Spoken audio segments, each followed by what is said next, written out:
It's been years since it first aired, but in 2026, Crash Landing on You remains the undisputed gold standard of the K-drama industry. But why? While hundreds of rom-coms have tried to replicate the formula, most fail where CLOY succeeded. Today we're doing a deep dive into the star-crossed architecture that made Captain Ri and Yoon Se-ri an eternal duo, and why the North-South dynamic was actually a metaphor for something much deeper. One reason this drama sticks is the visual storytelling. The director used a high-contrast palette. Seoul is cold, blue, and metallic, reflecting Se-ri's loneliness despite her wealth. North Korea, despite the hardships, is shown in warm oranges, browns, and earthy tones.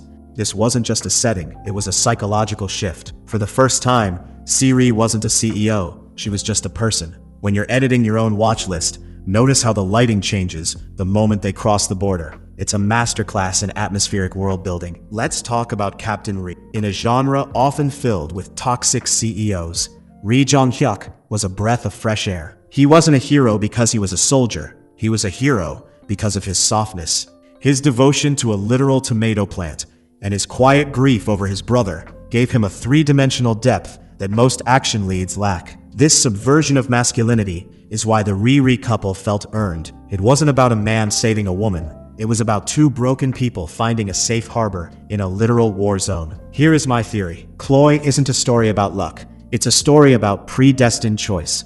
The Switzerland flashbacks prove they were connected long before the wind blew her paraglider off course. In 2026, we see many dramas try to use fate as a lazy plot device. But here, every encounter felt like a puzzle piece clicking into place. The writers used the Bridge of Sighs not just as a location, but as a symbol for their entire relationship. A bridge that shouldn't exist, but does. Crash Landing on You didn't just give us a romance.